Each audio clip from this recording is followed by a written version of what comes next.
सभी को praise the Lord. Praise the Lord. क्या ही उत्तम समय है कि आज हम फिर अपने खुदा की डेवरी में इकट्ठे हुए हैं और समय है कि दीदी की मैरिज एनिवर्सरी है, जो धन्यवाद स्वरूप खुदा को भेंट चढ़ाने के लिए दीदी ने आज अपने घर में इस महासभा को कराया है। इसके लिए हम खुदा का धन्यवाद देते हैं, क्योंकि ये भी खुदा की योजना है। उसकी योजना के बिना कुछ भी चीज संभव नहीं है। और पिता ने मार्ग में हम सबकी रक्षा अगुवाई करी, हमें सही सलामत पहुंचाया। इसके लिए भी हम अपने पिता का धन्यवाद देते हैं।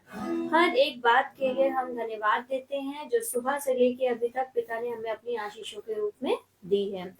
और हम इस महासभा को शुरू करने से पहले पहले प्रार्थना में चलेंगे, फिर गीतों में और उसके बाद गवाहियों में, और फिर हम आज के आत्मिक मन्ने की ओर चलेंगे, जिसके लिए हम सब यहाँ पर एकत्रित हुए हैं।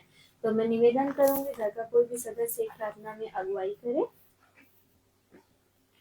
हम दुआ करेंगे। धन्यवाद धन्यवाद धन्यवाद हमारे महान सर्वशक्तिमान जीवित अनुग्रहकारी खुदा बाप, हम तेरे पास आते हैं हमारे पिता, हम जिसने आपने हमें कहा है कि तुम हे अब्बा करके पुकारो खुदावन प्रभु, और हम आपको हे अब्बा कहकर पुकारते हैं प्रभु जी, क्योंकि सचमुच में आपने हमसे असीम प्रेम किया। प्यारे प्रभु, जिंदगी जमीन में हम सबको सुरक्षित रखा प्रभु। मैं आपको धन्यवाद देती हूँ खुदावन आज के इस दिन के लिए प्रभु, क्योंकि आपका वचन में सिखाता है कि हर दिन प्रभु में आनंदित रहो, हर समय प्रभु को धन्यवाद देते रहो। खुदावन प्रभु, हर एक करुणा और एक दया के लिए हम आपको हृदय से धन्यवाद देते हैं। तेरी जय और तेरी तारीफ हो खुदावन प्यारे प्रभु। खुदावन पिता परमेश्वर, जबकि आज प्रभु आपने हमारे को ये अनुग्रह दिया कि हम प्रभु जो आज जिस दिन आपने हमको जोड़ा था खुदावन प्रभु, हम दोनों को खुदावन प्रभु विवाह के रूप में खुदावन पिता परमेश्वर प्रभु, और आज तक प्रभु तूने हमें संभाला है खुदावन प्रभु। हम आपको धन्यवाद देते हैं और आज का ये दिन प्रभु तुझको धन्यवाद चढ़ाते हैं। तेरी प्रभु उपस्थिति में रहना चाहते हैं खुदावन प्रभु जी, जिससे तेरी महिमा हो खुदावन प्रभु। और प्रभु हम गिन गिन कर प्रभु तेरी स्तुति और तेरी महिमा करने पाए खुदावन पिता परमेश्वर प्रभु। धन्यवाद देते हैं आज जो दिन है पिता परमेश्वर, उसमें आपको आदर और महिमा मिले। आप हमारे बीच में प्रभु जी उपस्थित हो खुदावन प्रभु जी, और जो मन्ना आज आप हमें बरसाते हैं प्रभु हमारे जीवनों पर प्रभु, उसको हम खाएं और प्रभु तेरी इच्छा को पूरी करें पाए प्रभु।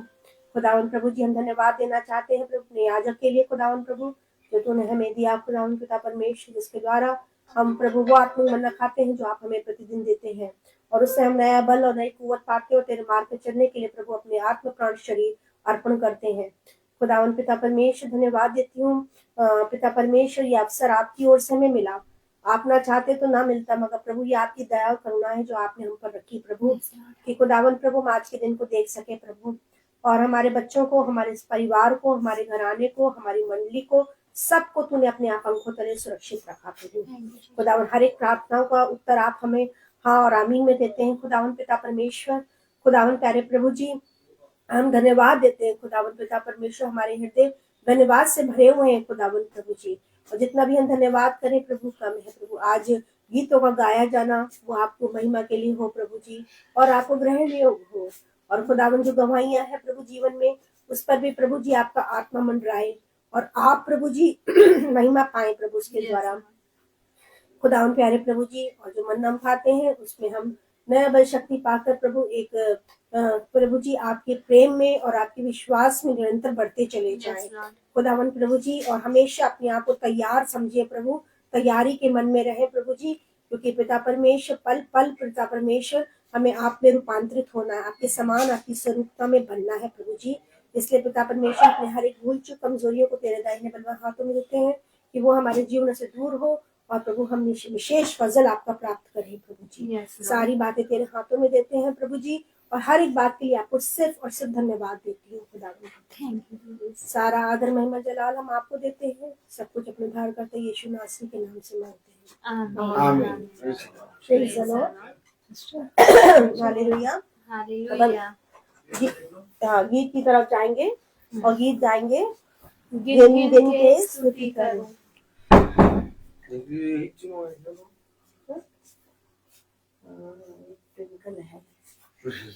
प्रेज़ द लॉर्ड कभी कह रही थी, चलो गाना गाएंगे।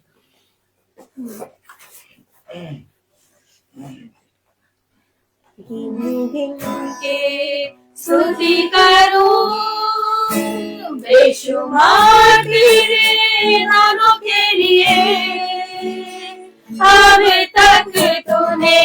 संभाला मुझे, अपनी बाहों में लिए हुए, अब तक तूने संभाला मुझे, अपनी बाहों में लिए हुए। तेरे शत्रु का निशाना तुझ पर होगा ना प्रबल, आंखों की पुतली जैसे वो रखेगा तुझे हर पल। आँखें के सुधी करूं बेशुमार तेरे कानों के लिए, अब तक तूने संभाला मुझे, अपनी बाहों में लिए हुए, अब तक तूने संभाला मुझे, अपनी बाहों में लिए हुए। आए तुझे जो मिटाने वे शत्रु होंगे असल, तेरा रचने वाला तुझ पर रखता है अपनी नजर। गिन गिन के स्तुति करूं बेशुमार तेरे गानों के लिए, अब तक तूने संभाला मुझे, अपनी बाहों में लिए हुए, अब तक तूने संभाला मुझे, अपनी बाहों में लिए हुए। आंधियां बन के आए जिंदगी के फिकर, कौन है तेरा प्रेम हमारा, है भरोसा तेरा किधर। गिन गिन के स्तुति करूं बेशुमार तेरे गानों के लिए, अब तक तुझे संभाला मुझे, अपनी बाहों में लिए हुए, अब तक तूने संभाला मुझे, अपनी बाहों में लिए हुए। Praise the Lord. Praise the Lord. Praise the Lord. Aunty आप इधर आते हैं। Eyes. ये बंद करो। रिया, ये शॉल। नो, हाँ मैं लाती हूँ। Praise the Lord. Praise the Lord. अब Praise the Lord. ये समय होगा गवाहियों का। जिस भाई बहन के जीवन में जो भी गवाही है वो अपनी गवाहियों को दे सकता है, क्योंकि गवाहियों को देना खुदा का धन्यवाद करना है, और सिवाय धन्यवाद के हम अपने पिता को कुछ भी देने के योग्य नहीं है। सभी को प्रेज द लॉर्ड। मेरी गवाही है कि खुदा ने सही सलामत मेरे बच्चों को, जो दीदी के बच्चे हैं, आज वो आए और मार्ग में रक्षा अगुवाई करी और उन्हें सही सलामत पहुंचाया। इसके लिए मैं पिता का धन्यवाद देती हूँ। और डेंजल भी आ रहा है, वो रास्ते में है, वो भी सही सलामत पहुंच चुका है, ऐसा मैं विश्वास करती हूँ, और इसके लिए भी मैं अपने पिता का धन्यवाद देती हूँ। धन्यवाद देती हूँ कि आज से 1 साल पहले भवन में मैंने दीदी से कहा था कि दीदी, मेरे मन में खुदा ने अगुवाई करी है कि आपके घर में जब आपकी मैरिज एनिवर्सरी होगी तो उस मीटिंग में आप और भैया दोनों बैठने वाले होंगे। शायद दीदी को याद होगा। और मैंने कहा था कि, तो दीदी ने कहा था आपने भवन में बोला है तो जरूर ऐसा ही होगा, आमीन। और आज सच में हम सब यहाँ पे एकत्रित होने वाले हो पाए, और दीदी और भैया सब लोग यहाँ पे अपनी शादी की सालगिरह को मनाने के लिए उन्होंने सबसे पहला स्थान अपने पिता को दिया। इसके लिए मैं खुदा का धन्यवाद देती हूँ कि सच में खुदा हमारी प्रार्थनाओं का उत्तर हाँ आमीन में देता है, और जो हम बोलते हैं वो खुदा ही हमारे मनों में डालता है, और वो चीजें जब हम बोलते हैं और जब वो पूरी होती हैं तो हम हृदय से आनंदित हो जाते हैं कि सच में हमारा खुदा ही जीवित खुदा है। मैं हर एक बात के लिए अपने खुदा का धन्यवाद देती हूँ, और और भी जो भाई बहनों के जीवन में गवाहियां हैं वो भी अपनी गवाहियों को दे सके। Praise the Lord. Praise the Lord. मैं भी प्रभु को बहुत हृदय से धन्यवाद दूंगी, और सच में आज धन्यवाद का विषय भी है कि प्रभु ने हम सबको एकत्रित किया खास अवसर पे कि हम प्रभु को धन्यवाद दे सकें, क्योंकि आज हमारी 31 ईयर्स कंप्लीट हो गया है मैरिज के। मैं प्रभु को धन्यवाद देती हूँ कि सचमुच में खुदा ने हमें संभाला, हमें चलाया, और आज तक हमें चला रहा है और आगे भी चलाएगा। और सच में जब हम उसकी पनाह में आ जाते हैं तो अपने पंखों की आड़ में हमें क्या कर लेता है, सुरक्षित रखना है। मैं हृदय से धन्यवाद देती हूँ कि सच में बड़े आनंद का दिन है, और सिर्फ एक दिन के लिए ही नहीं, मेरी ये गुजारिश है सबसे कि हम अपनी एनिवर्सरी को ऐसे मनाए डेली जिससे सिर्फ और सिर्फ खुदा को महिमा मिले। और सचमुच मैं प्रभु को धन्यवाद देती हूँ कि बीते हुए समय में 2024 के आखिरी में ही हमारा 22 तारीख को एक्सीडेंट हुआ था, और उसमें मेरे पति को चोट लगी थोड़ी, मगर प्रभु ने पूरी तरीके से संभाला, हड्डी हड्डी की रक्षा की। मैं हाथ उठा के प्रभु को धन्यवाद देती हूँ कि बहुत बड़ी घटना होने से हमें बचाया, और मैं को भी बहुत संभाला। मैं प्रभु को हृदय से धन्यवाद देती हूँ। और 30 तारीख को भी जब हम शादी में थे, तो जब लौट रहे थे तो उसी में मेरा पैर भी काफी बुरी तरीके से मुड़ा, और उस समय मुझे लग रहा था कि बस मेरी हड्डी लग रहा है कहीं टूटे ना। बस मैंने खुदा से ही अपनी इस बात को कह दिया, खुदा बाप आप मेरे पास उसी डॉक्टर के पास तो नहीं आना, क्योंकि आप ही मेरे डॉक्टरों के डॉक्टर हैं। सबसे पहले तो मुझे आपका ही क्या चाहिए, ट्रीटमेंट चाहिए, और मुझे विश्वास है कि आप मेरी हड्डी हड्डी की क्या करेंगे, रक्षा करेंगे। और खुदा बाप ने सचमुच में मेरे पैर के कोई लिगामेंट्स नहीं टूटे, कोई हड्डी नहीं, कोई फ्रैक्चर हुई।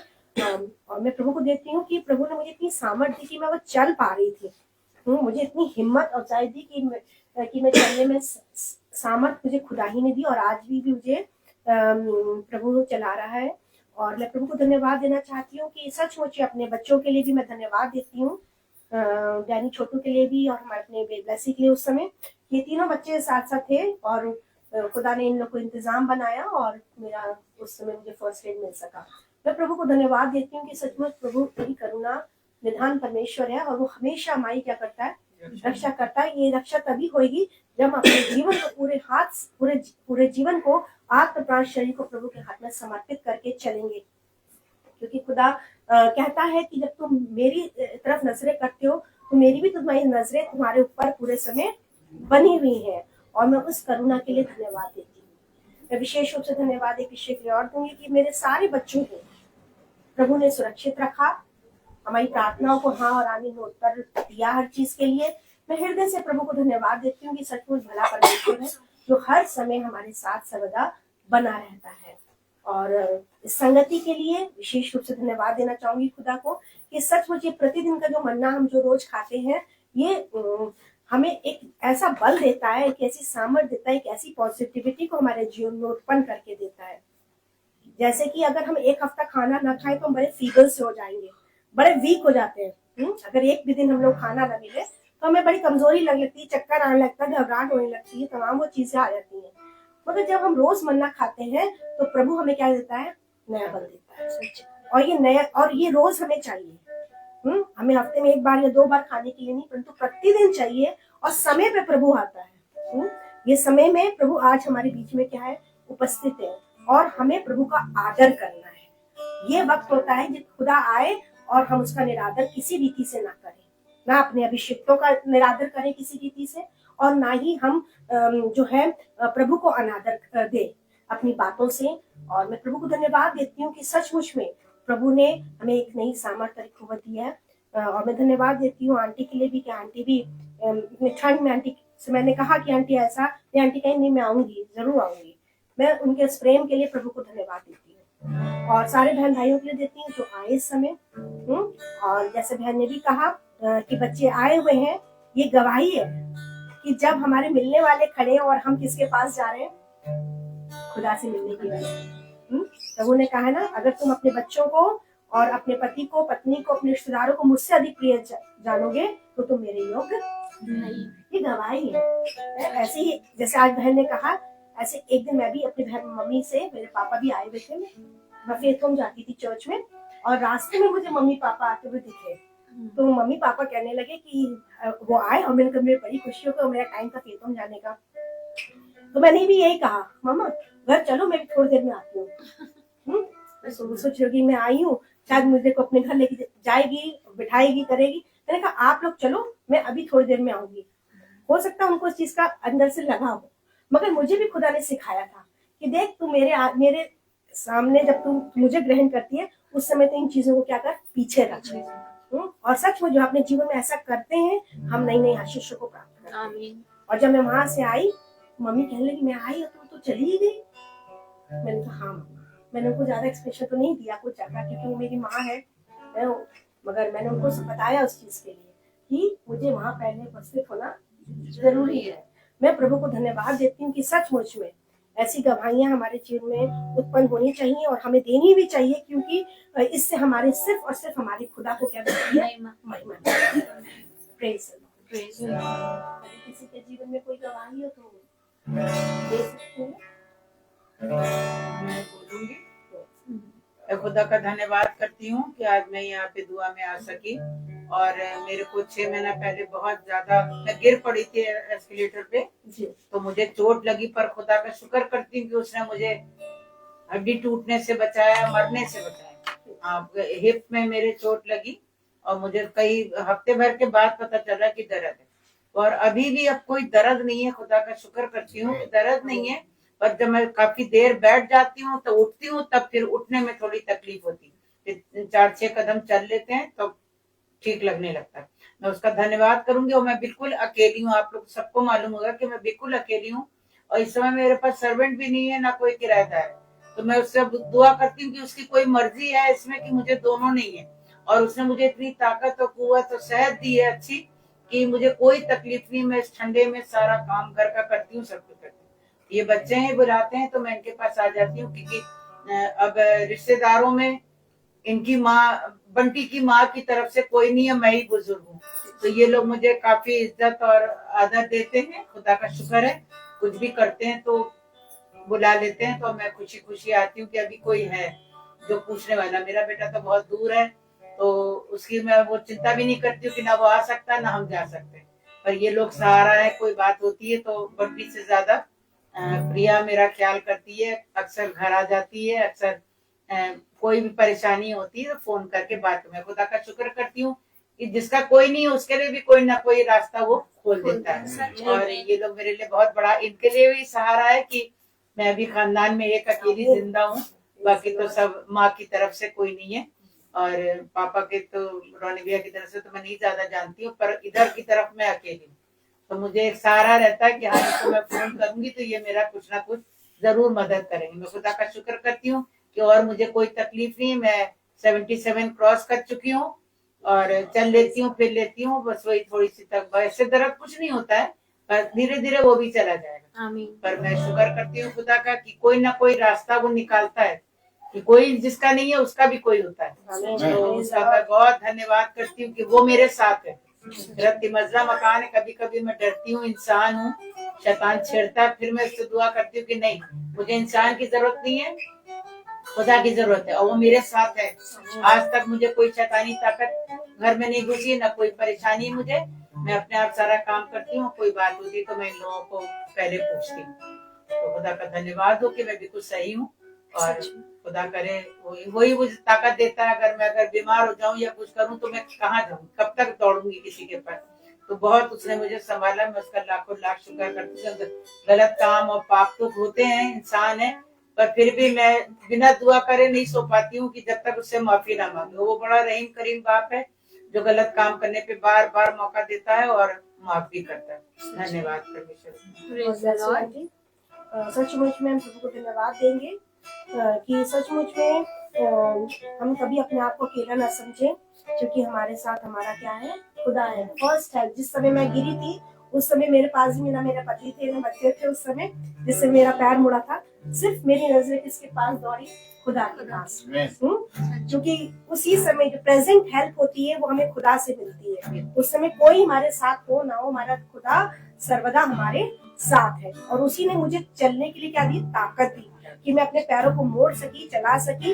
और सचमुच में जितना भी हम खुदा को धन्यवाद दें उतना कम है। और इस प्रेम के लिए प्रभु को धन्यवाद देती हूँ कि जब जब आंटी को बुलाते हैं, आंटी हमेशा आती हैं प्रार्थना में, क्योंकि हमारा मेन मकसद होता है प्रार्थना, हर बात के लिए धन्यवाद दे सके।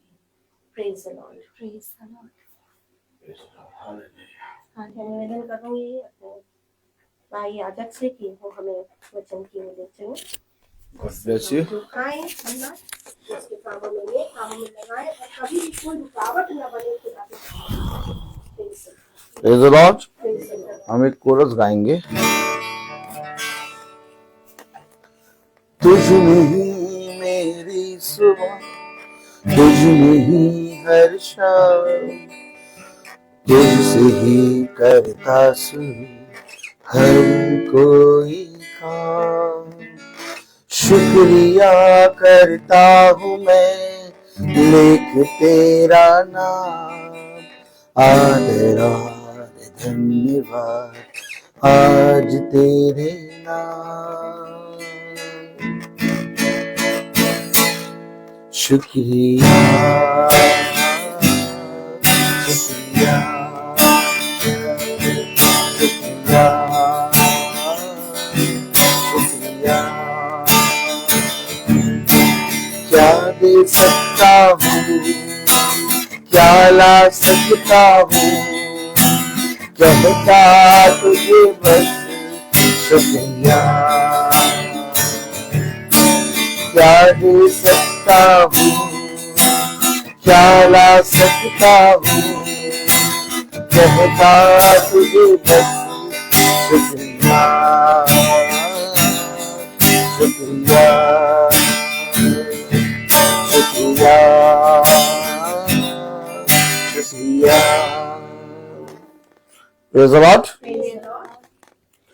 कितनी उत्तम बात कि हर चीज अपने उफान पर है। अगर हम देखें, जाड़ा अपने गति पे है और बहुत तेज है। Praise the Lord. और दिन ठीक है, प्रेज़ द लॉर्ड, दिन चलते जा रहे हैं, बढ़ते जा रहे हैं और धीरे धीरे करके हम एक एक दिन अपने जीवन में बढ़ते जा रहे हैं और एक एक दिन बढ़ते बढ़ते बढ़ते बढ़ते कितने ही साल, कितने ही वर्ष हमारे जिंदगी में बीतते जा रहे हैं। कितनी धन्यवाद की विषय है कि भाई बंटी और बहन प्रिया दोनों को खुदा ने आज तक बहुत आयत से अपनी सामर्थ्य में एक रखा और आज इनका कितना साल हो गया? 31 कंप्लीट हुआ। कितनी सहज तरीके से हम बोलते हैं 31, 32, 50, 25, 20, 15, इस तरह से ईयर्स को हम बताते हैं, लेकिन हकीकत बात है कि इसको एक एक समय, एक एक लम्हा करके पिता ने हमें दिया है। Praise the Lord. और बुद्धिमानी की बात है कि हम अपने जीवन के उत्तम समय को लेके पिता के नजदीक आए हैं। कितनी अच्छी बात, कितनी उत्तम बात। देखिए, पिता ने आज इन्हें एक नया साल दिया है। इसे कहते हैं नया साल। लोगों ने नया साल मनाया, हाँ, और धूमधाम से मनाया। अब आज कितने दिन हो गए? 5 तारीख। अब 5 तारीख या 6 तारीख या 10 तारीख तक सब नया साल भूल जाएंगे और सब भूल के फिर वैसे जीने लगे हैं। लेकिन आपके जीवन में हर एक पल, हर एक क्षण एक नया साल होगा। हमेशा याद रखिए, पिता ने हमें उत्तम से उत्तम आशीष दिए हैं और कभी भी हम अपने जीवन में अपने आप को अकेला ना समझें, क्योंकि पिता ने हमसे प्रॉमिस किया है कि मैं तुम्हें कभी अनाथ ना छोड़ूंगा, मैं तुम्हारे साथ रहूंगा। एक है जो हमें बिछौने से उठाता है। नहीं तो हट्टा कट्टा आदमी बिछौने पे सोता है और रात में उसके पता नहीं कहां पर दर्द होने लगता है, सुबह वो उठ ही नहीं पा रहा। कह रहा भैया हम तो सुबह उठ ही नहीं पा रहे, हमारे साथ ऐसा हुआ, मैं सो रहा, रात में सो रहा बहुत अच्छे से आराम से नॉर्मली तरीके से सोए, और जब सुबह उठे तो खड़े नहीं हो पा रहे। क्यों? क्योंकि पीछे मेरे हल्का सा पैर में दर्द होने लगा, और ऐसा दर्द कि खड़े होने पे एकदम चिलक आ रही। और आप सबको मालूम था उन दिनों कैसे पैर में दर्द था, वही दर्द की बात बता रहा हूं। तो वो कोई दर्द बाहर से थोड़ी ना आया था, कहीं हम गिरे नहीं, कहीं लड़े नहीं, हम तो रात में सोए और सुबह वो दर्द आ गया। तो सोचिए, वो हमें बिछौने से उठाता है, हमें चलाता है, कोई है जिसका हाथ पकड़ के हम आज तक चल रहे हैं।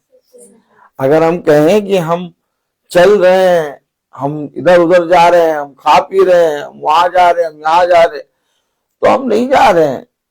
जिस समय वो हमारा हाथ छोड़ देगा उस समय हम गिर जाएंगे। उसने कहा मैंने तुझे मां के गर्भ से आज तक थामा है। ओ माय गॉड, थाम के रखा है उसने हमें और आपको। आज हम एक धन्यवाद के विषय में आए हैं। अच्छा, आज क्यों धन्यवाद दे रहे हैं?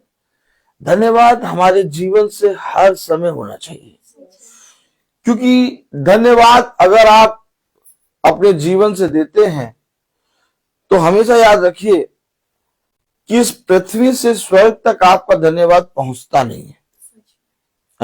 क्या कह रहे हैं भाई? इस पृथ्वी से स्वर्ग तक आपका धन्यवाद पहुंचता नहीं है।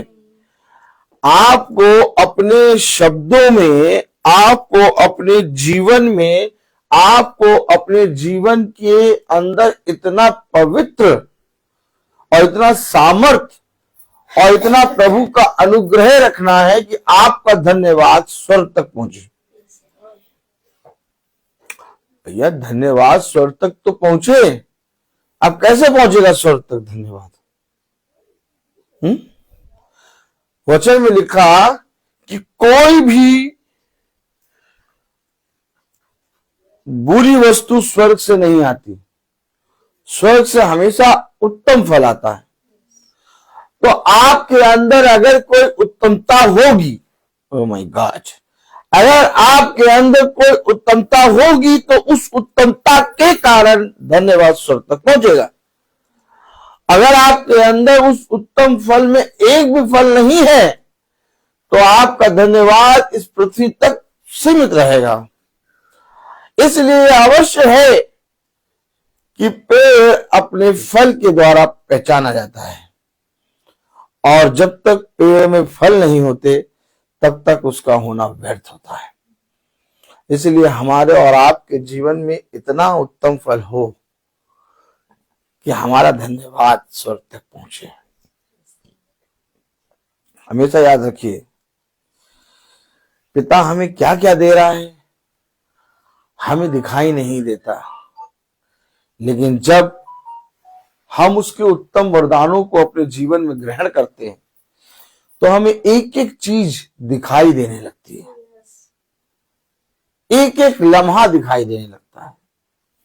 आज हम सब बैठे हैं पिता के वचन में, और जब तक वचन ना हो तब तक बिना वचन के पिता को धन्यवाद देना व्यर्थ है। इसलिए वचन का होना अनिवार्य है। तो आइए हम वचन को आदर और महिमा देने के लिए अपने स्थानों पर खड़े होंगे और हम निकालेंगे इफिसियों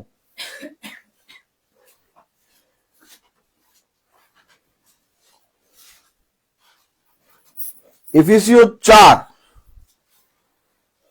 इफिसियों 4:3 इफिसियों 4:3 प्रेज़ द लॉर्ड। इफिसियों 4:3 हालेलुया। इफिसियों 4:3 हम सब पढ़ेंगे, प्रेज़ द लॉर्ड, हालेलुया। और मेल के बंधन में आत्मा की एकता रखने का यत्न करो। खुदावन का वचन जो कि पवित्र है, इस पवित्र वचन को खुदा हम निकम्मों को समझने और उस पर चलने वाला मन और बुद्धि और समझ दे। आमीन। हम सब अपने स्थानों पर बैठ जाएं। भैया देखो, ए भैया, हाँ ए भैया देखो, हाँ क्या देखें, हम बहुत कोशिश करते हैं अपने पति को समझाने की। बहन रेडली, हमारी तब देख ही नहीं रही आप। आज हम नहा के आए, देखिए हमारी तरफ। भैया देखो, हम अपने बच्चे को बहुत समझाने की कोशिश करते हैं। भैया देखो, हम तो घर में सबको समझाने की कोशिश करते हैं। भैया देखो, मैं अपनी पत्नी को बहुत समझाता हूं, समझती नहीं। अगर हम बहुत ध्यान से देखें तो हम एक अलग किस्म के प्रेम के जाल में फंसे हैं। अब ताली बजाएं। ये क्या बता रहे हैं? हाथ देखो, ये क्या बता रहे हैं? हमेशा याद रखो, खुदा ने स्वर्ग से अब्राहम के जीवन में कुछ देखा।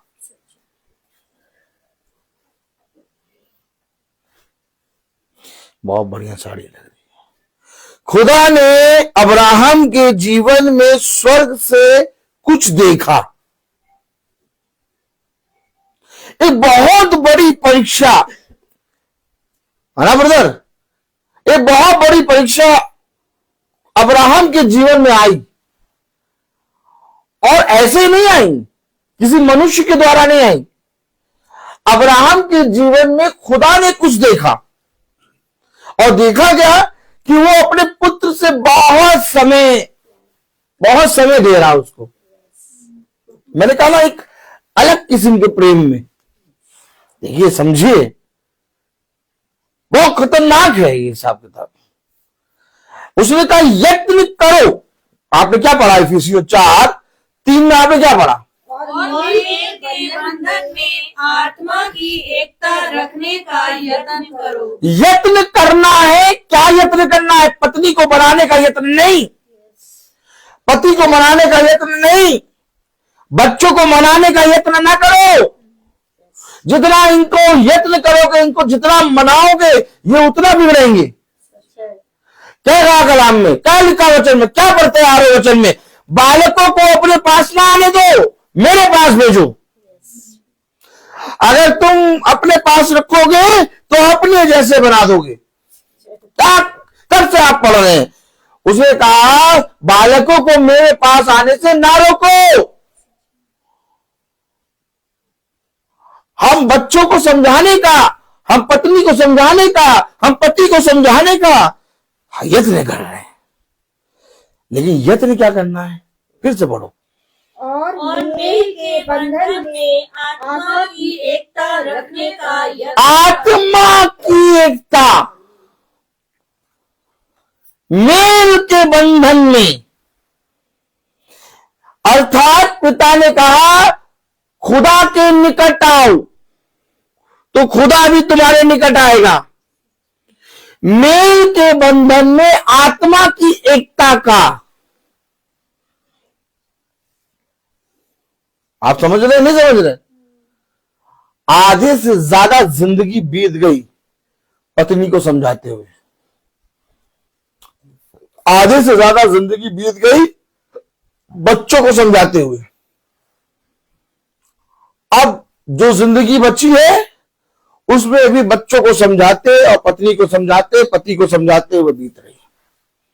कहीं से भी आत्मा की एकता नहीं हो पा रही। क्यों आत्मा में एकता क्यों नहीं हो पा रही? मेल का बंधन और आत्मा की एकता का यत्न करो। कब करेंगे ये यत्न? और क्यों नहीं हो पा रही? और क्यों आत्मा में एकता का यत्न करें? कलाम का कह रहा, पढ़े जरा। और मेल के बंधन में आत्मा की एकता रखने का यत्न करो। तुम्हें जो करना है और जो तुम्हारे जीवन के लिए उचित है वो मैं तुम्हें बताऊंगा। तुम्हें यत्न करना है आत्मा की एकता। कहां है आत्मा की एकता? जाइए जाके देखिए, कहीं दिखाई दे रही है आत्मा में एकता? बच्चा किसी आत्मा में बैठा, पति किसी आत्मा में बैठा, पत्नी किसी आत्मा में बैठी, पूरे घर में 10 लोग, 10 के 10 का आत्मा अलग। आत्मा में एकता, तो आत्मा में एकता कौन लाएगा?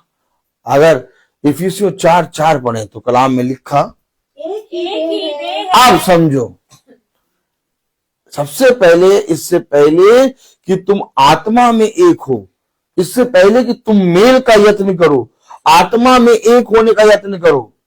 कलाम बता रहा, वचन बता रहा, एक ही देह है और एक ही आत्मा। एक ही आत्मा। हमें इस आत्मा के अनुसार चलना है और हमें अपने जीवन को उस आत्मा में डालना है। और कितनी आत्माओं को और कितनी ज्यादा आत्माओं को समझाने की कोशिश करते हैं। समझाएगा ये आत्मा जिसके अंदर, जिसके जीवन के अंदर तुम यत्न कर रहे हो आने का। हमेशा याद रखो, अब्राहम ने अपने जीवन में केवल एक से मेल और एक आत्मा में बने रहने का यत्न करा। सारा क्या कह रही, इसहाक क्या कह रहा, कुटुंब के लोग क्या कह रहे, लोग क्या कह रहे, उसे कोई मतलब नहीं।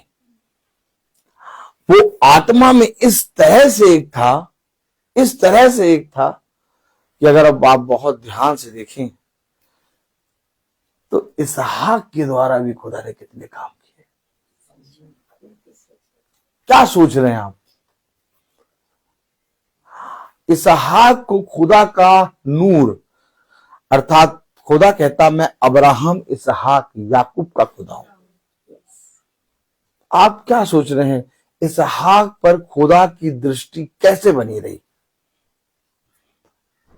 अगर अब्राहम इसहाक के विषय में सोचता, ब्लेसी तुम मुझे बताओ बेटा, अगर अब्राहम इसहाक के विषय में सोचता, सारा के विषय में वो सोचता, तो क्या खुदा कहता कि मैं अब्राहम, इसहाक, याकूब का खुदा हूं?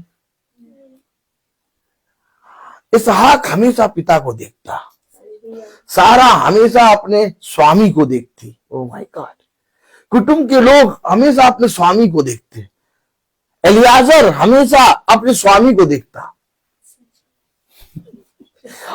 अब्राहम ने क्या क्या प्राप्त कर लिया और करा क्या? उसने केवल एक आत्मा में एक रहने की कोशिश करी। हम कितनी आत्माओं को मनाने, कितने लोगों को समझाने, कितने लोगों के जीवन में, लोगों के हृदय में अपने आप को अच्छा बनाने या अपने नाम को ऊंचा करने के लिए यत्न करते हैं। कुछ नहीं मिलता इससे। उसे कहा किसी मनुष्य की दृष्टि में अच्छा बनने का यत्न ना करो, बल्कि तुम अपने स्वर्गीय पिता की आत्मा में चलो, तब तुम मनुष्य की सामर्थ को प्राप्त करने पाओगे। एक मनुष्य आपके बारे में अच्छा नहीं कहेगा, एक मनुष्य आपके पीछे नहीं चलेगा, नगर के नगर को खींच देगा पिता।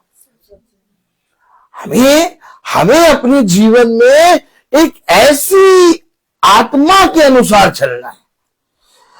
हम यत्न क्या कर रहे हैं संसार में, बताइए? पैदा हो गए, पैदा होने के बाद आपने क्या क्या यत्न करा, और आज भी देखिए क्या यत्न कर रहे हैं। आज भी क्या यत्न कर रहे हैं, बताइए? आज भी क्या यत्न कर रहे हैं?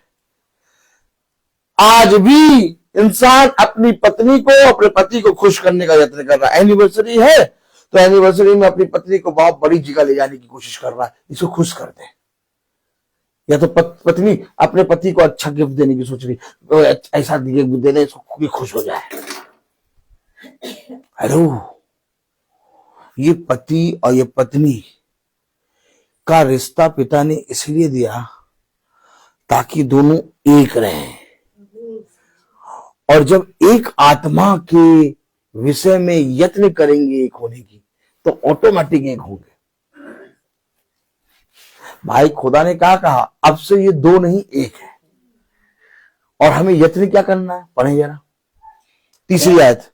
और मेल के बंधन में आत्मा की एकता रखने का यत्न करो। एक ही आत्मा, क्या एक ही आत्मा, पढ़ेगा चौथी आयत। एक ही देह है एक ही देह और एक ही आत्मा। एक, बोल तो रहा हूं भैया, बोल तो रहा हूं भैया। चर्च में भैया वो भी खुश हो जाए, ये भी खुश हो जाए, सबके लीडर बन जाए, एकदम लीडर बन जाए, क्या करें, कोई नहीं आएगा। डमरू बजा रहे, देखो डमरू, आवाज सुनाई दे रही, आवाज नहीं सुनाई दे रही, देखो हम डमरू बजा रहे हैं।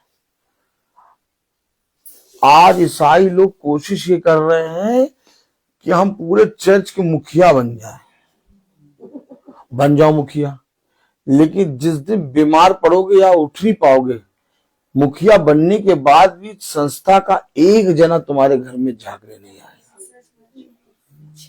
देखो डमरू बजा रहे हो, देखो आवाज आ रही। आपको देख के लगता ना बाबल अपना कि नहीं लगता? ब्लेसी बताओ। हमेशा याद रखो बेटा, कितना यत्न करता है आदमी आगे लाने का अपने को। कलाम कह रहा कुछ नहीं करना यार, एक आत्मा दी है, उसमें यत्न करो। हम यत्न क्या कर रहे हैं? बच्चे के लिए यत्न कर रहे हैं, बेटी के लिए यत्न कर रहे हैं, बेटे के लिए यत्न कर रहे हैं, पत्नी के लिए यत्न कर रहे हैं, पति के लिए यत्न कर रहे हैं, घर के लिए यत्न कर रहे हैं, कार के लिए यत्न कर रहे हैं। यत्न करते करते करते करते उम्र पूरी बीत रही। आज हमारे पक्का बच्चा डमरू देखो देखो देखो बजा रहे, देखो बजा रहे, आवाज सुनाई दे रही? सच्ची बहन आवाज सुनाई दे रही? वो कहेंगे हाँ दे रही। देखो ये कान सुनने वाले चाहिए। आमीन, praise the Lord, God bless you sister. जल्दी जाना है। क्या कह रहा है? यत्न करो। आमीन। एक आत्मा, कितना सिंपल रास्ता कर दिया भैया। हमको तो यही नहीं समझ में आ रहा क्या करें, किसकी सुने, किसके पास जाएं। देखो खुदा ने हम लोग को रास्ता देखिए कितना सिंपल कर दिया ब्रदर। एक रास्ता बना दिया, एक आत्मा, और इसमें एक होने का यत्न करो, इसी मार्ग में चलने का यत्न करो, इसी मार्ग में बने रहने का यत्न करो, इसी ज्योति में बने रहने का यत्न करो, क्योंकि जो मुझ में बना रहेगा वो फलवंत होगा। और हम कितना यत्न करते हैं, ओ माय गॉड, इतने ज्यादा दिमाग खराब हो जाता है, पूछने लगते हैं भैया बताओ क्या करें। अब तो इतनी ज्यादा रास्ते खुल गए कि यहाँ भेजे बच्चे को, या वहां भेजे बच्चे को, वहां भेजे बच्चे को, वहां भेजे बच्चे। फिर शैतान धीरे से, जब इतने ज्यादा मार्ग खुल जाते हैं तो शैतान कहता है आप मैं में। लेकिन जो एक आत्मा के अनुसार चलता है और हमेशा जीवन भर एक ही यत्न में रहता है। चौथी आयत में क्या कह रहा? एक ही देह है, एक ही देह और एक ही आत्मा, एक ही आत्मा, जैसे तुम्हें जो बुलाए गए थे, जैसे तुम्हें जो बुलाए गए थे, अपने बुलाए जाने से अपने बुलाए जाने से, एक ही आशा है। एक आशा, एक देह, एक ही आत्मा, जैसे तुम बुलाए गए थे। ओ माय गॉड, तुम्हारे बुलाए जाने की एक ही आशा है। हमें किसी बात के विषय में नहीं सोचना। सच है। कहां जाएंगे, क्या खाएंगे, कल क्या होगा, कुछ नहीं मालूम। आपके जीवन में जब एक ही चीज हो तो आपका जीवन एकदम सरल हो जाएगा। आप हवा में उड़ने लगेंगे। सच है। एक ही, एक ही। पूरी आयत पढ़ो जरा। एक ही देह है, एक ही देह है एक ही आत्मा, और एक ही आत्मा, जैसे तुम्हें जो बुलाए गए थे, जैसे तुम्हें जो बुलाए गए थे, अपने बुलाए जाने से, अपने बुलाए जाने से, एक ही आशा है। एक ही आशा है। अब शादी होती तो वो सोचता मुझे अपनी पत्नी, और पत्नी सोचती मुझे अपने पति को खुश करना है, और फिर बच्चे होते हैं सोचते हमें अपने बच्चों को खुश करना है, हमें अपनी सासू माँ को खुश करना है, हमें उनको भी खुश करना है। कुछ नहीं, जिनके विवाह नहीं हुए और जिनके विवाह हो चुके हैं उन सबसे खुदा कह रहा एक आत्मा। ये चिंता ना करो कि मेरी पति कैसा होगा, ये चिंता ना करो मेरी पत्नी कैसी होगी, तुम इस आत्मा में यत्न करो। ये आत्मा तुम्हारे एक प्रतिफल देगी। क्या पढ़ रहे हैं आप? पढ़े। एक ही देह है, एक ही देह है एक ही आत्मा, और एक ही आत्मा। जैसे तुम्हें जो बुलाए गए जैसे तुम्हें जो बुलाए गए थे अपने बुलाए जाने से अपने बुलाए जाने से एक ही आशा है, एक ही आशा। 5वीं आयत, एक ही प्रभु है। आओ अब और खुल गया वो, आया धीरे से। एक ही प्रभु।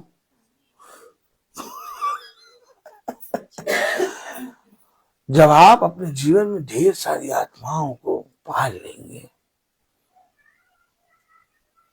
और इस संसार के प्रेम में आपका मन लगने लगेगा, तो धीरे से इस संसार के देवी देवताओं पर भी आपका मन लगने लगेगा।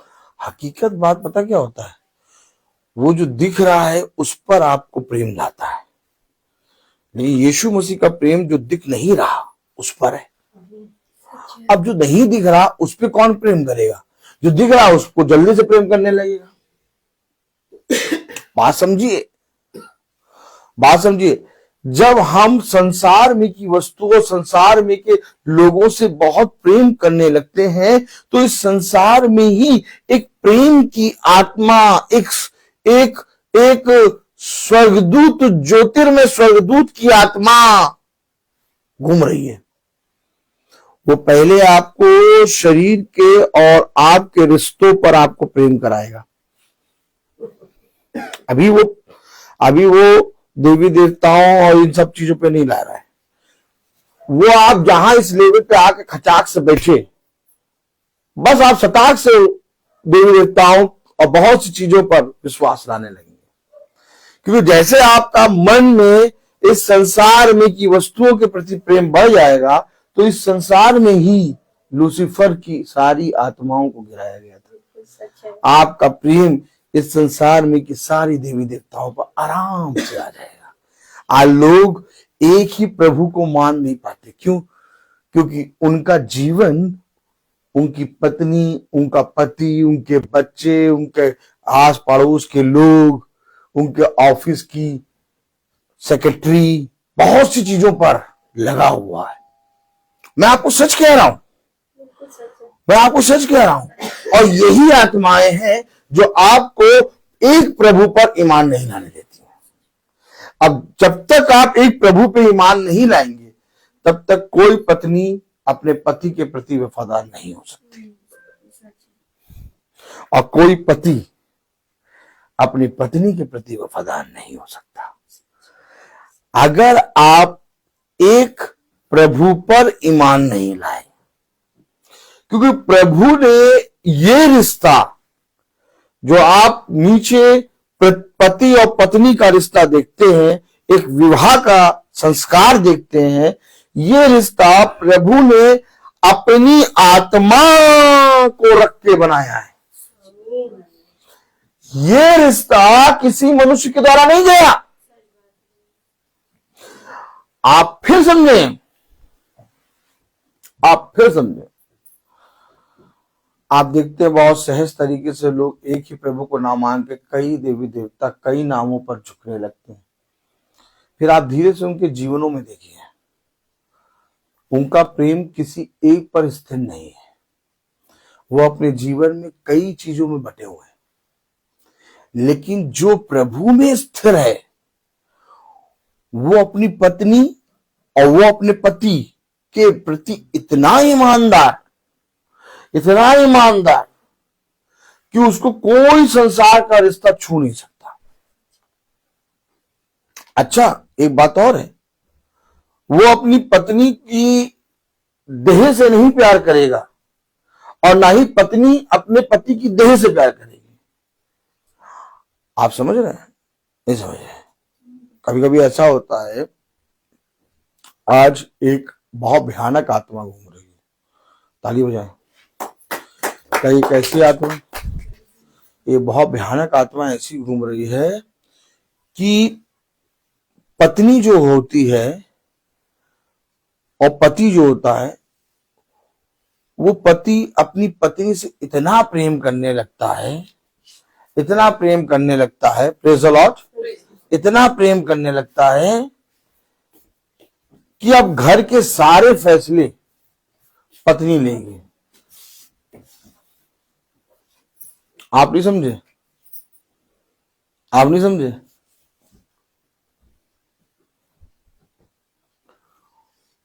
बहुत भयानक आत्मा है ये,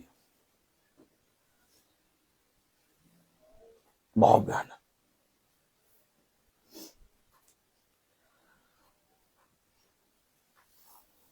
एक मसीही पति और पत्नी के अंदर कैसे पाया जाता है?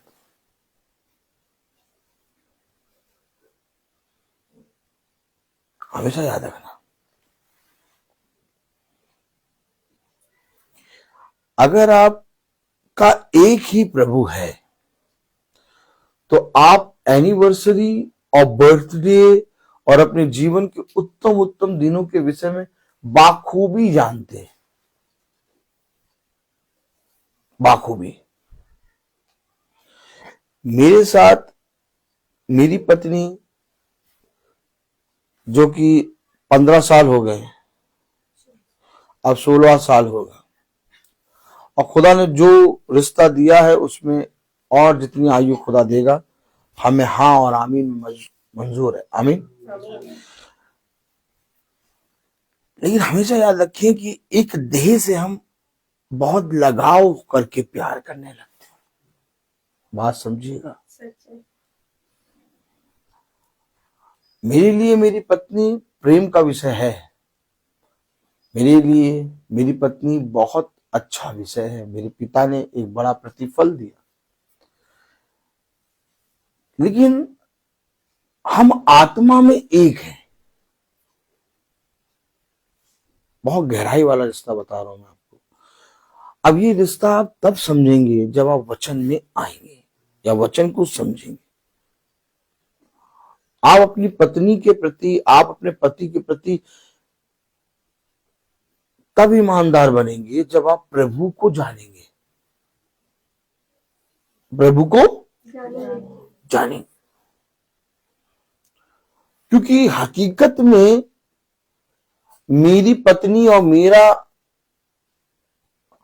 एक पति है। हेलो, हकीकत में मेरी पत्नी और मेरा एक पति है। हम दोनों में से कोई भी जाए पहले वो उस पति के अंदर जाएगा और उसके द्वारा मैं अपनी पत्नी या मेरी पत्नी में अपने पति से मिलेगी। कितना भयानक रास्ता। आप समझें, आप समझें, अगर आदम के अंदर से स्त्री को निकाला गया, ओह माय गॉड, अगर आदम के अंदर से स्त्री को निकाला गया तो आदम के अंदर से ही आदम को निकाला गया। भाई बताइए स्त्री कहां से निकल के आई?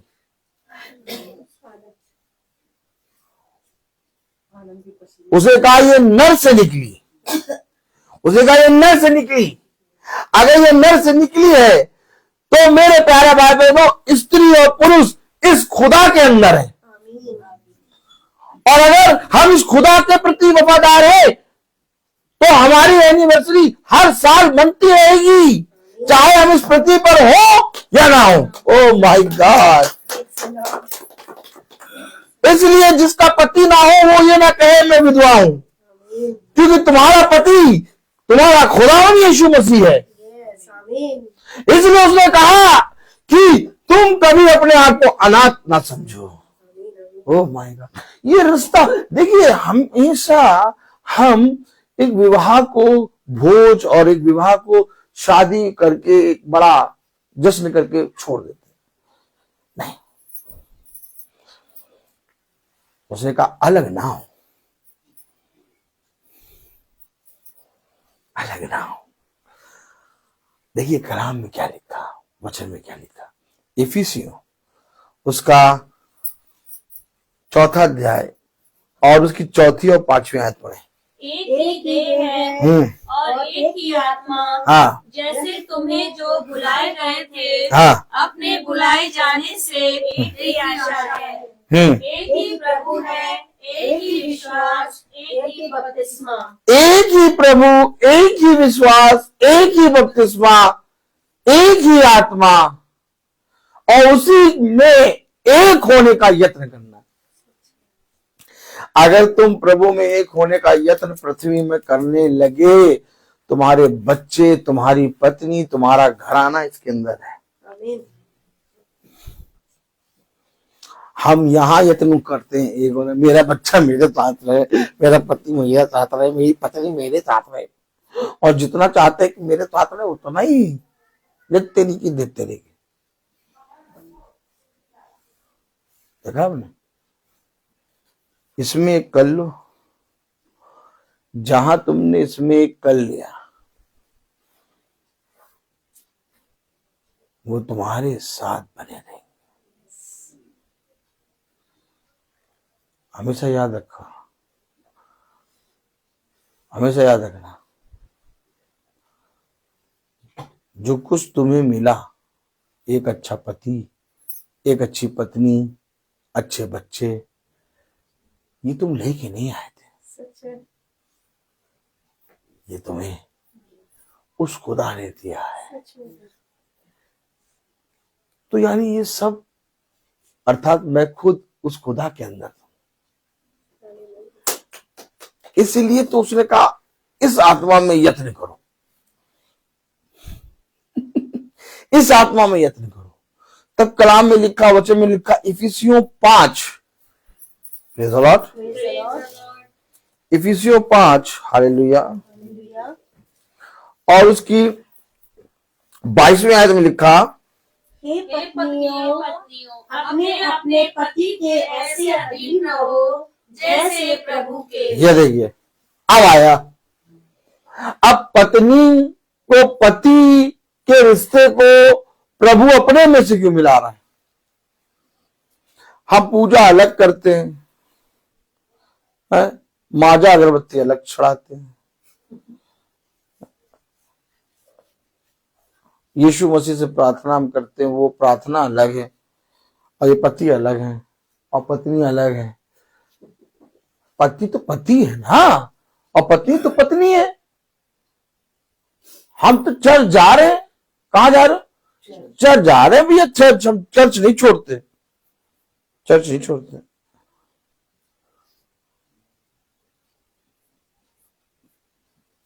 पति के विषय में विश्वास योग्य ना बन के चर्च जा रहे, पत्नी के विषय में विश्वास योग्य ना बन के चर्च जा रहे, बच्चों के विषय में विश्वास योग्य ना बन के चर्च जा रहे, पड़ोसियों के विषय में विश्वास योग्य ना बन के चर्च में बैठे, और बड़े चौड़े से कह रहे हम चर्च नहीं छोड़ते। बोले ऐसे, चौड़े से कहते हैं हम चर्च नहीं छोड़ते। प्रभु कहता काहे बैठे हो यहाँ, काहे बैठे हो यहाँ।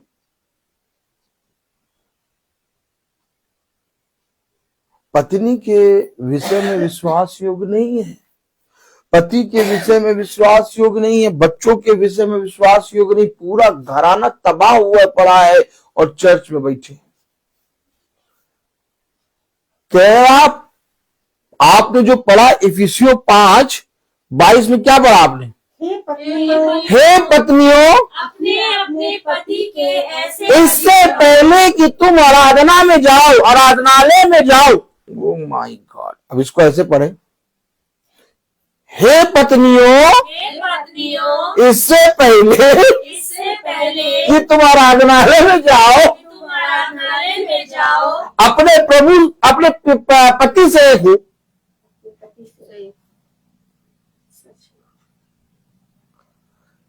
कितने निरे लोग जवान जवान अभी शादी हुई, 3 महीने हुए, 4 महीने हुए, अलग, और चर्च में बैठे आराधना। मैं आपसे कहूं हो क्या रहा है?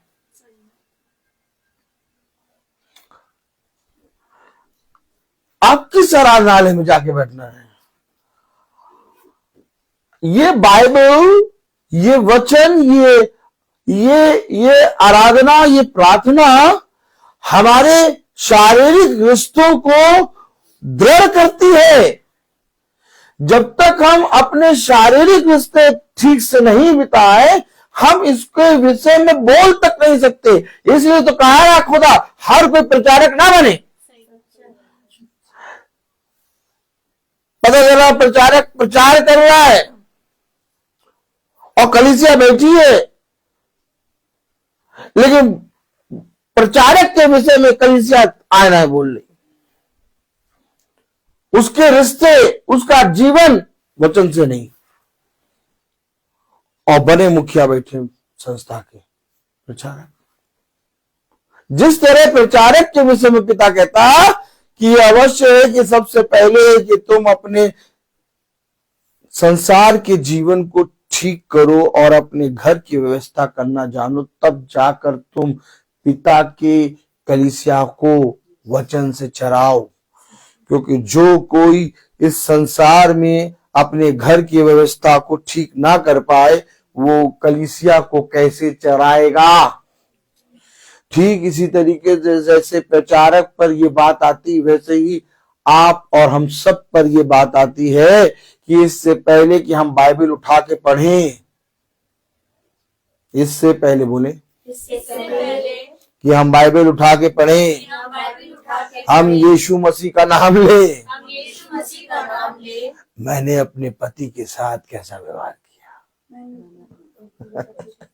मैंने अपने बच्चों के साथ कैसा व्यवहार किया, मैंने अपनी पत्नी के साथ कैसा व्यवहार किया। हमेशा याद रखिए, हमेशा याद रखिए, एनिवर्सरी भाई बंटी और बहन प्रिया की आप और हम समझ के आए, लेकिन हकीकत में एनिवर्सरी प्रभु यीशु मसीह और इस छोटी सी झुंड अर्थात कलीसिया की है। इससे तो मैं कहता हूं कि एनिवर्सरी भाई बंटी और बहन प्रिया की नहीं, हम सबकी है। सब कहते हैं यार ये क्या बोलते रहते हैं। फिर कभी बर्थडे में आते तो हम हमेशा बोलते हैं ये बात, ये भाई बर्थडे उस आते हैं बहन रबेका का नहीं, हम सबका है। तो क्या बोलते रहते हैं। मैं ऐसे ही नहीं बोल रहा, मैं सच बोल रहा हूं। अगर कलाम में लिखा इफिसियों 5:22, फिर से पढ़ें। हे पत्नियों, अपने अपने पति के ऐसे पति कौन है? पति कौन है? खुदा। और पत्नी कौन है? एक सच्ची कलीसिया। तो एनिवर्सरी किसकी है? खुदा की और हमारी। बड़की भाई,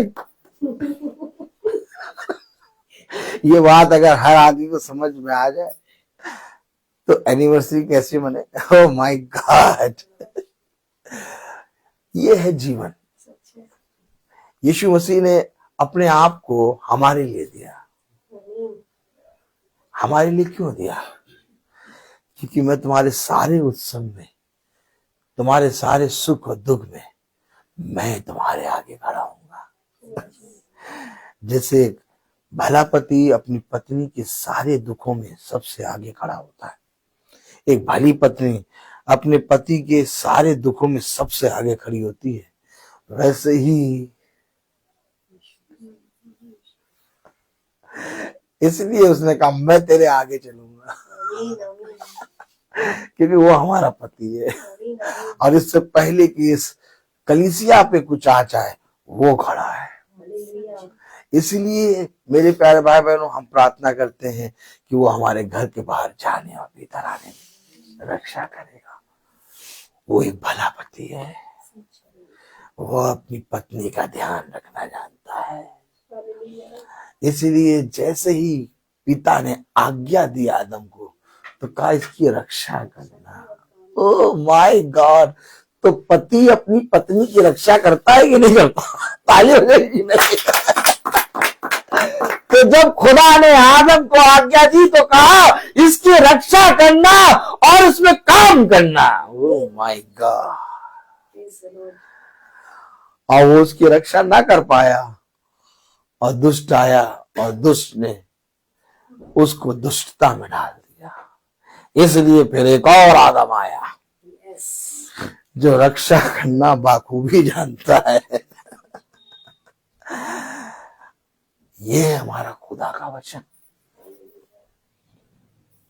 इसलिए ये वचन नहीं है, ये किताब नहीं है, ये काले और सफेद पन्नों से लिखी हुई किताब नहीं, ये मेरा और आपका जीवन है। और जब हम इसकी ओर ताकते हैं तो कैसी भी अवस्था में हो,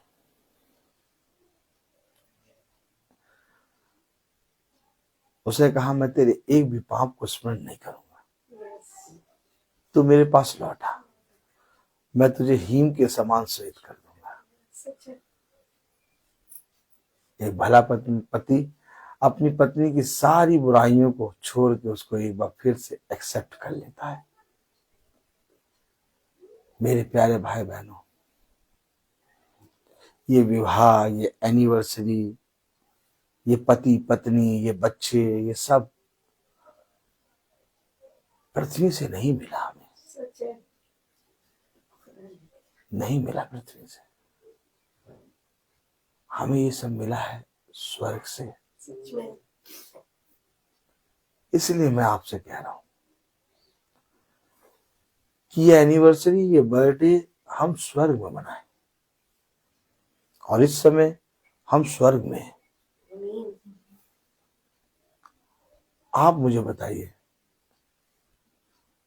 आपने आलू खरीदा, टमाटर खरीदा, मटर खरीदे, मिर्चा खरीदा, आप ये सब खरीद के कहाँ काट काट के डालते हैं?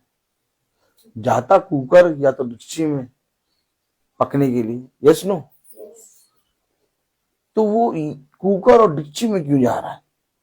क्योंकि उसका वो स्थान है। और हमारे और आपका जो उत्तम फल हमें मिला है, उस फल को रखने का स्वर्ग स्थान है। इसलिए हमें अपने बच्चों और अपनी एनिवर्सरी और अपने जीवन के उत्तम उत्तम पलों को स्वर्ग में जाके मनाना है। आप क्या सोचते हैं कि हमें एक दिन स्वर्ग जाना? हाँ भैया, एक दिन तो स्वर्ग जाना है। पता नहीं स्वर्ग जा पाएंगे। हमें एक दिन का स्वर्ग जाना है? कहा एक दिन स्वर्ग जाना है?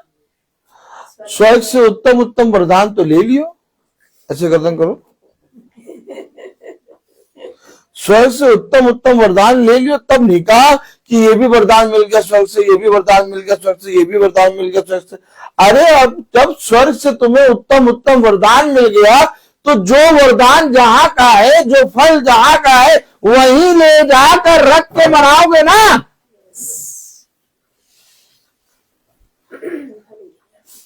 आप में से कितने लोग मानते हैं कि संतान का फल स्वर्ग से है? आप में से कितने लोग मानते हैं एक भली पत्नी का फल स्वर्ग से? आप में से कितने लोग मानते हैं भला पति स्वर्ग से? अरे तो भैया, अगर स्वर्ग से है तो ये सब स्वर्ग पर रख के मनाओ, फिर पृथ्वी में ना मनाते। क्या बात कर रहे हैं? यस, यही तो बात है। उसने कहा जो फल मैंने तुम्हें दिए, जो मैंने तुम्हें आशीष दी, जो मैंने तुम्हें उत्तम फल दिए, उसे तुमने ग्रहण ही नहीं किया। साफ भविष्यवक्ता साफ कह रहा है कि मेरा इस पृथ्वी पे कुछ था ही नहीं, मुझे सब स्वर्ग से मिला है। अगर मुझे स्वर्ग से मिला है तो ये फल अगर स्वर्ग के हैं तो ये अवश्य है कि मुझे स्वर्ग में अपने सारे फलों को रखना है। और स्वर्ग में वचन है, और अगर वचन आपके पास है तो आप स्वर्ग में हैं।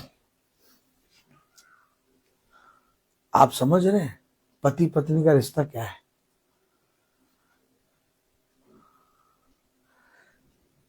पति पत्नी का रिश्ता ये नहीं है कि शादी हो गई, अब मेरी पत्नी तो मेरे साथ नहीं है, वो तो घर में मेरे बच्चों को पाल रही है और मैं निकले पड़ा हूं। कलाम बता रहा, वचन बता रहा, इफिसियों 5:22 और 23। हे पत्नियों, अपने अपने पति के ऐसे अधीन रहो जैसे प्रभु के, क्योंकि पति पत्नी का सिर है, जैसे कि मसीह कलीसिया का सिर है और स्वयं ही देह का उद्धार करता है। यानी तुम्हारी देह का उद्धार होगा नहीं अगर तुमने अपनी पत्नी और अपने पति के प्रति ईमानदारी नहीं दिखाई। ऐसा करके ईमानदार रह के तुम अपने आप की रक्षा कर रहे हो।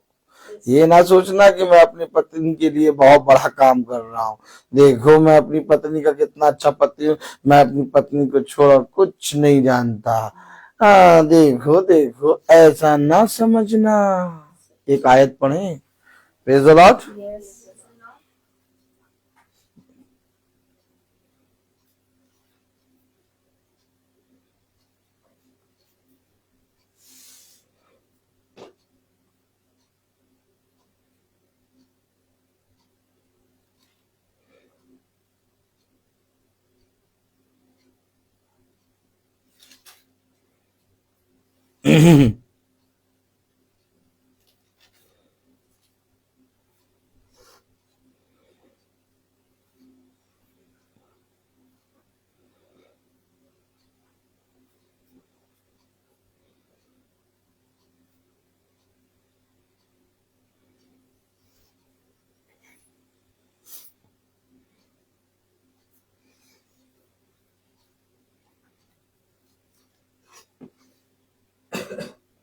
पढ़े 28।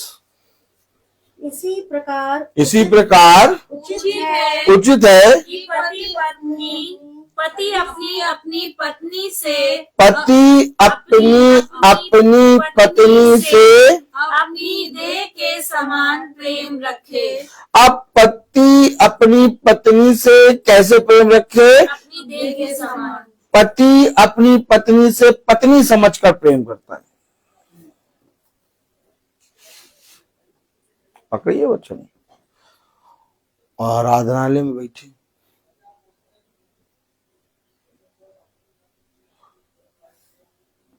आराधनालय में बैठे और गाड़ी की डिग्गी में कैंडल का पैकेट रखा।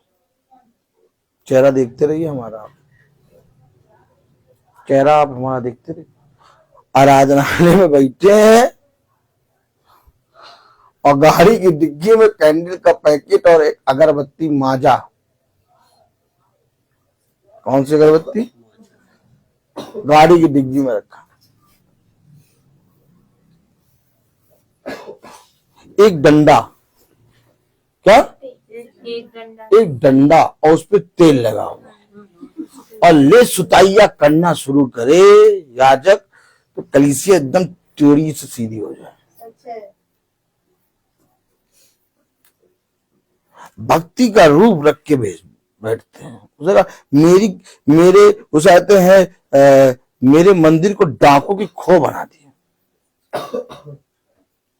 कैसा भेष रख के बैठे नहीं। हमेशा याद रखना, इस पृथ्वी पर याजक को, चरवाहे को पूरा अधिकार है साफ साफ बताने का और ले देधारी तलवार काटने का। आज मनुष्य खुदा का भय नहीं मानता, इसलिए रिश्ते टूट रहे हैं, इसलिए रिश्तों में दरार आ रही है। आज पति अपनी पत्नी से पत्नी समझकर प्रेम करता है, लेकिन पति को कैसे प्रेम करना है? अपनी देह के समान प्रेम। अब आप समझ लीजिए, अपनी देह। अब आप सोच लीजिए, आप अपने देह को कैसे रखें। क्यों आप कम्बल ओढ़े, क्यों आप स्वेटर पहने, क्यों आप शॉल पहने, क्यों आप टोपा लगाएं? ताली बजाएं। काहे टोपा लगाए, काहे भैया, काहे?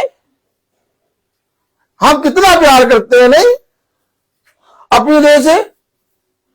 खूब मुलायम मुलायम कपड़े पहने बैठे, क्यों? अपनी देह से कितना प्यार करते हैं हम। अगर एक पति अपनी पत्नी को अपनी देह के जैसा प्रेम करता है तो वो पत्नी के विषय में कैसा व्यवहार करेगा। और ये बात हमारे खुदा ने हमें और आपको समझाई है, और जिनके बीच में ये बातें समझाई गई है वे ही अपने रिश्ते में दरार पैदा करते हैं। इसलिए तो उसने कहा कि तुम्हारे पास स्वर्ग की कुंजियां हैं, परंतु ना तुम खुद प्रवेश करते हो ना प्रवेश करने देते हो।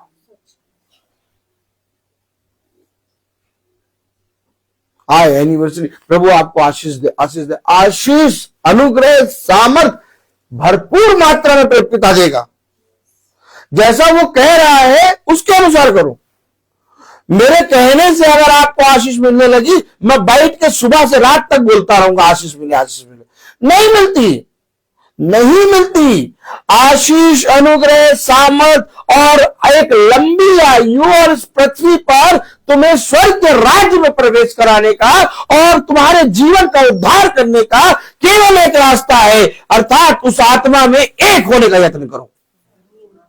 अर्थात हम उस आत्मा की सुने ना, आपके पास्टर साहब आएंगे, बहुत बढ़िया है पास्टर साहब हमारे,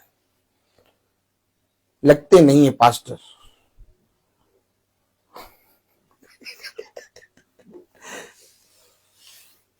लेकिन हाँ बहुत बढ़िया है, वो प्रार्थना करेंगे तो सब हो जाएगा। याजक एक पास्टर एक मार्ग के विषय में बता सकता है। जैसे हम गाड़ी से जा रहे हैं, हमें रास्ता नहीं मालूम, हम रुके, एक विश्वास नहीं है आदमी, भैया इस रास्ते सीधे चले जाओ, सीधे चले जाओ और पहुंच जाओगे। अब वहीं खड़े होकर कहो भैया आप बहुत अच्छे आदमी, आप प्रार्थना करिए मैं पहुंच जाऊंगा, गाड़ी चलाओ ना, गाड़ी बजाओ, गाड़ी चलाओ ना, उससे को बोलते रहो पहुंच जाएंगे। तो वो आदमी कहेगा भैया तुम कभी नहीं पहुंचोगे, तुम्हें चलना पड़ेगा, तुम्हें जाना पड़ेगा। एक याजक एक पास्टर के वो बताने वाला होता है कि यीशु मसीह ने जैसा कहा वैसा करने में चौकसी करो, नहीं तो तू और तेरा घराना उद्धार पाएगा, और अगर नहीं करेगा तो मैं इसके विषय में कुछ नहीं कर सकता, तू जाने खुदा जाने। हमेशा याद रखना, याजक आपके लिए पिता की ओर से एक चिन्ह है, वो आपको मार्ग के विषय में बता सकता है, वो आपको वचन खोल के पढ़ा सकता है, आपको उस पर चलना है। आपके परिश्रम के अनुसार आपको प्रतिफल मिलेगा। याजक के परिश्रम के अनुसार याजक को प्रतिफल मिलेगा। हम सब एक दूसरे के लिए बल का और बढ़ने का कारण बने।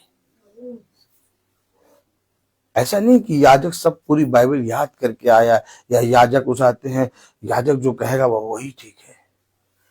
आप जब जो बैठे हैं, आप लोगों के अंदर से भी खुदा का आत्मा बात करता है। कभी याजक गिर रहा है तो आप सब जाके उस याजक को समझाएं, यही है बल। आप मुझे बताइए, पतरस बंदी गृह में बंद, कौन लौ लगा के प्रार्थना कर रहा, और उसके प्रार्थना करने की शक्ति ये हुई कि पतरस बंदी गृह से छूटकर द्वार पे खड़ा खटखटा रहा है। हमेशा याद रखो, हमारे पिता ने हमें ये बातें इसलिए सिखाई हैं कि हम बहुत तायत से इस पृथ्वी पर निर्बल लोगों के लिए बहुत तायत से उनके जीवन में बल प्राप्त कराएं। इसलिए हमें और आपको इस पृथ्वी पर शैतान बहुत तानाएं देगा, और जो कोई यीशु मसीह के निकट आएगा उसकी परीक्षा और उसके ऊपर विपत्ति, उसके ऊपर दुख बहुत होंगे।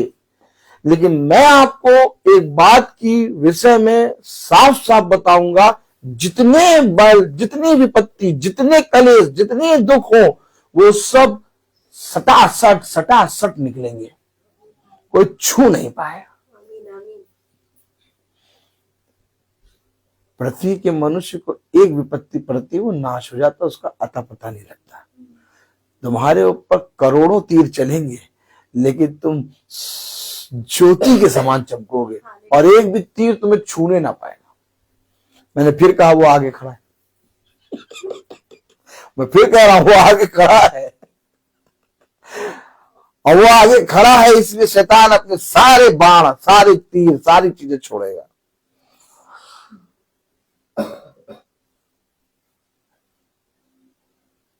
लेकिन उसने कहा एक भला चरवाहा कभी अपनी भेड़ को नहीं छोड़ता। वो नहीं छोड़ेगा, वो खड़ा है, और जब तक वो खड़ा है तुम इस पृथ्वी पे गिरने नहीं देगा। एक अद्भुत प्रेम मिला है हमें, एक ऐसा प्रेम कि हम रोज इस मन्ने को खाते हैं और रोज आनंदित होते हैं। अब हमें किसी मनुष्य की तसल्ली या उसकी अच्छी अच्छी बातों की जरूरत नहीं पड़ती। ऑटोमेटिक हमारा खुदा हमसे बात करता है, और उसकी बातों से हमें इतनी आशा मिलती है कि इस पृथ्वी के राज्य के लोग भी हमारे विरोध में खड़े हो जाए, तब भी मुझे यकीन है कि मेरा छुड़ाने वाला मेरे साथ है। क्या प्रचार करें और क्या हैप्पी एनिवर्सरी के है। ऑटोमेटिक ये एनिवर्सरी हैप्पी है, क्योंकि ज्योति को ज्योति कोई नहीं कहता, उस ज्योति में सब चलते हैं, और जहां अंधकार होता है वहां सब कहते वहां ना जाओ, वो अंधकार है। अब इस एनिवर्सरी को हैप्पी एनिवर्सरी कहने की जरूरत नहीं है, क्योंकि ये एनिवर्सरी ऑटोमेटिक हैप्पी है। ये है वचन, ये है खुदा की सामर्थ जो हम स्वर्ग के राज्य में बैठ के मना रहे हैं। दुनिया के लिए जाड़ा है, दुनिया के लिए बहुत कठिन हो रहा है निकलना, लेकिन अपने चुने हुओं को खुदा ने लाके यहां बैठा दिया,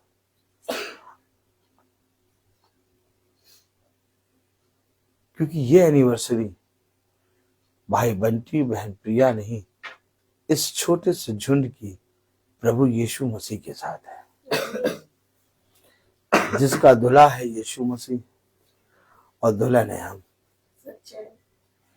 भला चाहे जितने निकम्मे हैं, भला चाहे जितने तुच्छ हैं, कुछ नहीं आता, ना कोई सूरत है ना कुछ, लेकिन तब भी उसने हमें अपने समीप रखा है।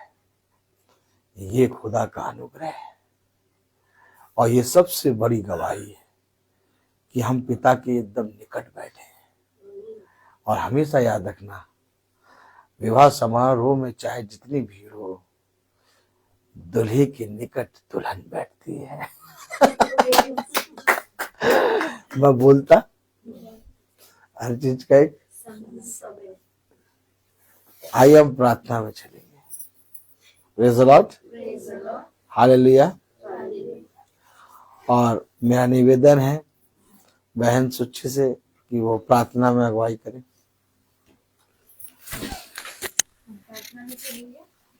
धन्यवाद देते हैं प्यारे पिता परमेश्वर आज के सुंदर दिन के लिए, खुदा बाप हर एक आशीषों के लिए, आज के इस दिन के लिए खुदा, जो आपने हम सबको यहाँ पे एकत्रित किया और अपने मन्ने को हमें दिया। मेरे पिता, होने पाए प्रभु कि हम अपने जीवन में हर एक पति पत्नी हर दिन अपनी एनिवर्सरी मनाए आपके वचन के द्वारा। और होने पाए प्रभु हम एक दूसरे का आदर करने वाले हो सके, एक दूसरे को सम्मान देने वाले हो सके, और हद से हद एक दूसरे को आपके वचन में खींचने वाले हो सके। हाँ मेरे पिता परमेश्वर, ताकि सच में हम ये साबित करने वाले हो सके कि जिस घर को यहोवा बनाता है उसके बनाने वाले का परिश्रम व्यर्थ नहीं होता है। प्यारे पिता परमेश्वर, हम आपके वचन में अपने घराने को बनाए, अपने घराने के हर एक सदस्यों को बनाए पिता, और ऐसे ही खुदा आपके वचन में दृढ़ता से चलते जाएं प्रभु। हम जानते हैं कि बहुत दुष्ट और शैतानी ताकतें हमारे मार्गों को रोकती हैं और हमारे मनों में हर एक बुरी चीजों को लाती हैं, लेकिन हम ये जानते हैं खुदा कि जब हम तेरे वचन की प्रकृति करते हैं तो तू हमें वहां तक पहुंचाता है, हमें बैठाता है और अपने मरने से तृप्त करता है प्रभु। और वो छोटी मोटी जो लोमड़ियां हैं वो हमारे जीवनों से नाश होने वाली हो पाती है। हाँ मेरे पिता परमेश्वर, हम यहाँ जितने लोग भाई बहनों को आप सही सलामत लेकर आए पिता, उसी तरीके से जब हम सब भाई बहन अपने घर को जाते हैं तो मार्ग में हमारी रक्षा अगुवाई करिएगा, अपने पंखों की ओट में हमें सुरक्षित ले जाइएगा पिता।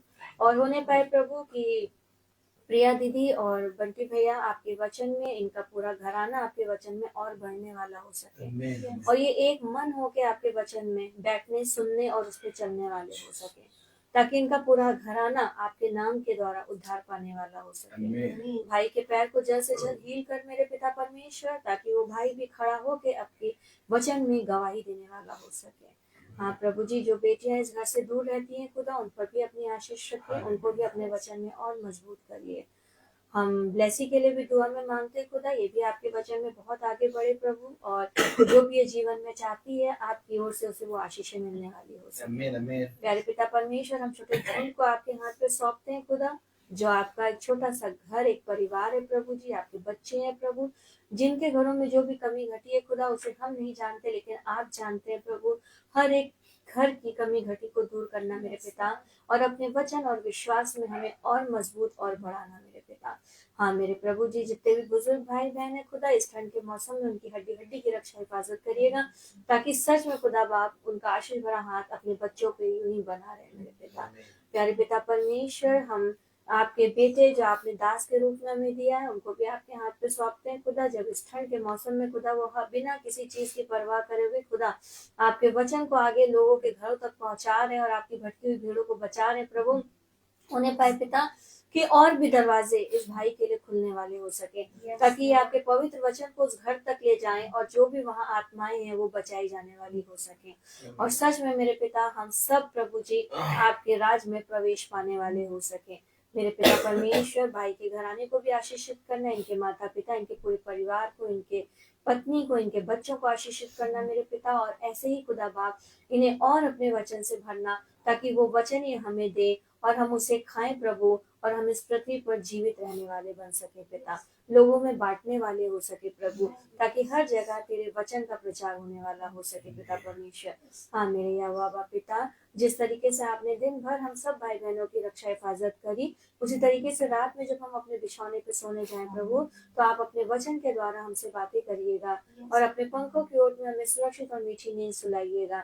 और जब हमारी आंख खुले प्रभु, हम फिर से तेरा धन्यवाद करें, तुझसे प्रार्थना करें प्रभु, तेरे छोटे झुंड को, अपने परिवार को आपके हाथों पे रखे पिता, और उसके बाद अपने दिन की शुरुआत करें मेरे पिता परमेश्वर। सारी दुआ प्रार्थना को सिर्फ और सिर्फ अपने उद्धारकर्ता यीशु मसीह के नाम में मांगते हैं, दया से सुन के पूरा करें, आमीन।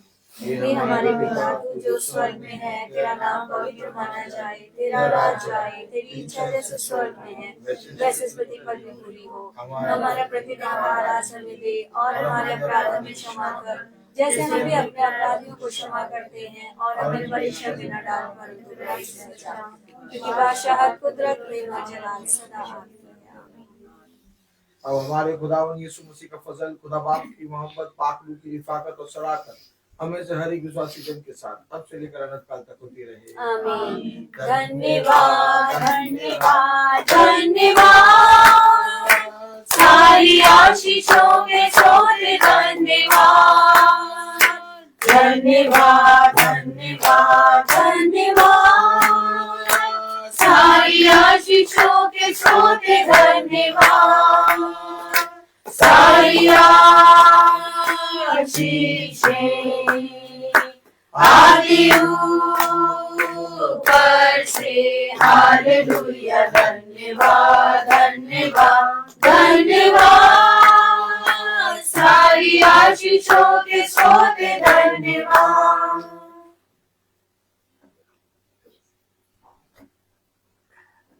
सब भाई बहनों को प्रेज़ द लॉर्ड। सूचित किया जाता है कि कल की प्रार्थना शाम को 5 बजे नहीं होके कल की प्रार्थना दिन में 1 बजे होगी। कल की प्रार्थना दिन में 1 बजे होगी। बहन प्रेमा क्या दिन में 1 बजे होगी। Praise the Lord. Praise the Lord. Praise the Lord, sister. Praise the Lord, Maya. Praise the Lord. Praise the Lord, sister. Praise the Lord. हाँ, Praise the Lord, beta. Praise the Lord, beta. Praise the Lord, sister. Praise the Lord, sister. Praise the Lord. Praise the Lord. Praise the Lord, brother. Brother, praise the Lord. God praise the Lord.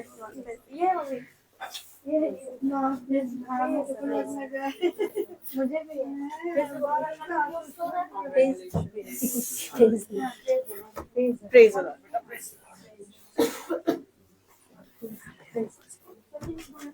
आज मैं video नहीं आज ठंडी बहुत